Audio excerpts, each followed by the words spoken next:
Ciao, sono Samantha. Qualche anno fa a Villa Puricelli abbiamo ragionato sull'importanza del patrimonio di piccole e grandi storie che apparteneva a ciascuno dei nostri anziani, degli anziani ospiti di questa struttura divisa tra casa albergo e residenza sanitaria assistenziale che si trova a Bodio Lomnago. Insieme all'equipe di animazione, ai volontari, ai colleghi e ai parenti abbiamo raccolto circa un'ottantina di storie e sono state inserite nel loro contesto storico, culturale, di tradizioni e di vita di persone. Oggi, grazie agli attuali mezzi, possiamo superare la tradizione del libro parlato e possiamo far sì che questo libro non sia solo ascoltato, ma sia anche arricchito da immagini, immagini che ci consentono di rivivere pienamente l'epoca dei nostri anziani, un'epoca ormai lontana per la maggior parte di tutti noi. Lo scopo ultimo di questo libro è lasciare un patrimonio ai giovani, un patrimonio che non merita di essere perduto e tantomeno dimenticato. Noi nel redigere questo libro ci siamo entusiasmati e ci siamo emozionati molto. Siamo sicuri che la stessa emozione la proverete voi nell'ascoltare queste storie.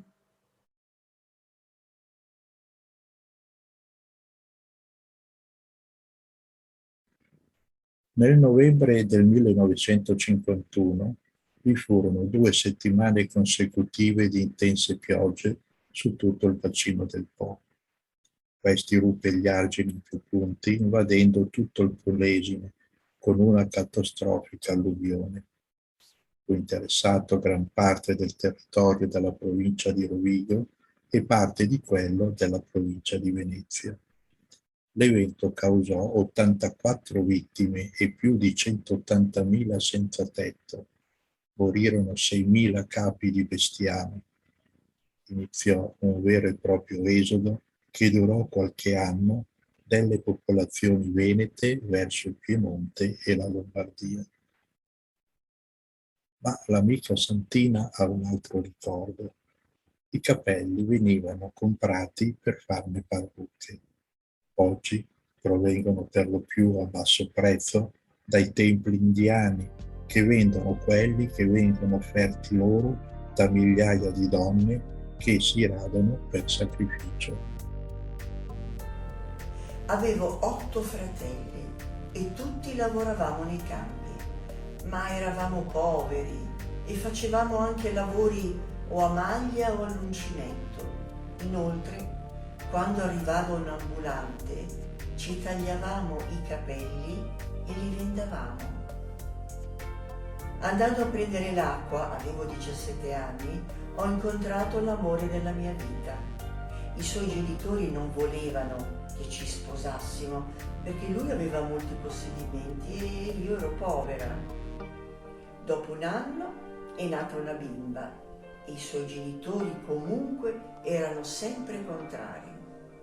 Poi lui è partito per la guerra e finalmente, durante una licenza, ci siamo sposati.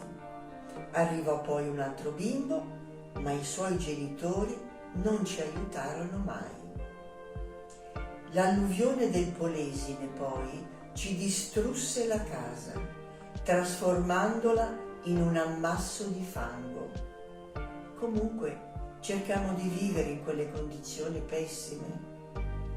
Nato un terzo figlio dopo 2 anni dall'alluvione, fummo costretti a trasferirci in Lombardia, dove abbiamo lavorato sodo ed allevato i nostri figli. Ora mio marito è morto da 20 anni, ma io lo tengo sempre nel mio cuore.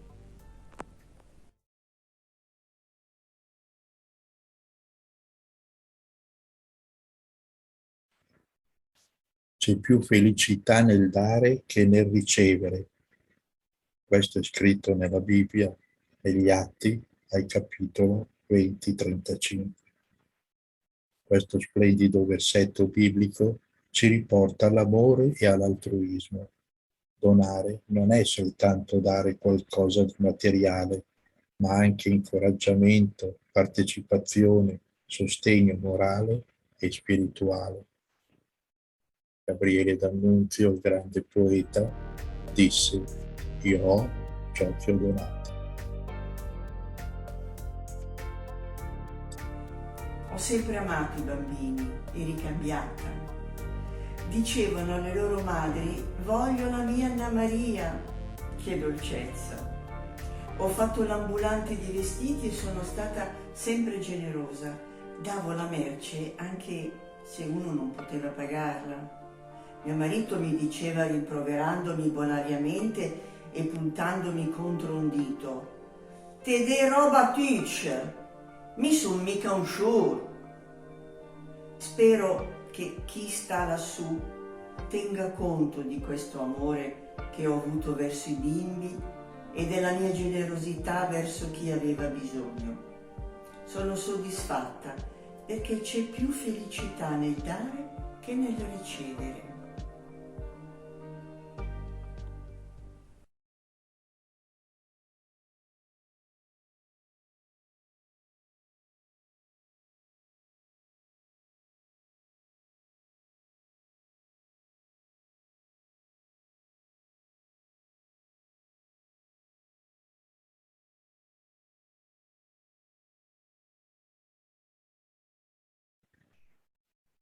L'azienda Aermacchi, oggi Alenia Aermacchi, citata da Angelina nel suo ricordo, è una società controllata da Finmeccanica ed è la maggiore realtà industriale italiana in campo aeronautico. Per tecnologia e innovazione è tra i più avanzati complessi mondiali del suo settore. La società è impegnata nella progettazione, realizzazione, trasformazione e assistenza di una vasta gamma di velivoli e sistemi aeronautici sia civili che militari, per la maggior parte nell'ambito di collaborazioni con le più importanti industrie mondiali del settore. Ho avuto un solo fratello, purtroppo era molto ammalato ed è morto giovane, facendo soffrire molto me e la mia mamma.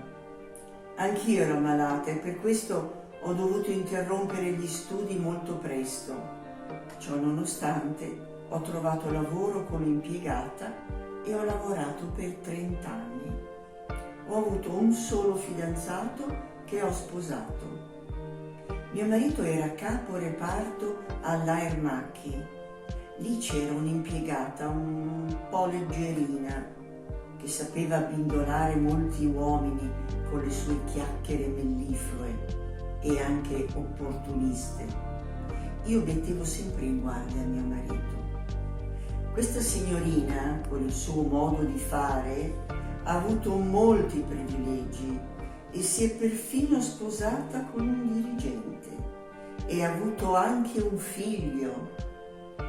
Ma alle volte il mondo è dei furbi. Io, che mi sono sempre comportata bene, non ho avuto la felicità di avere un figlio. Le ingiustizie sono tante, ma adesso aspetto la giustizia di Dio.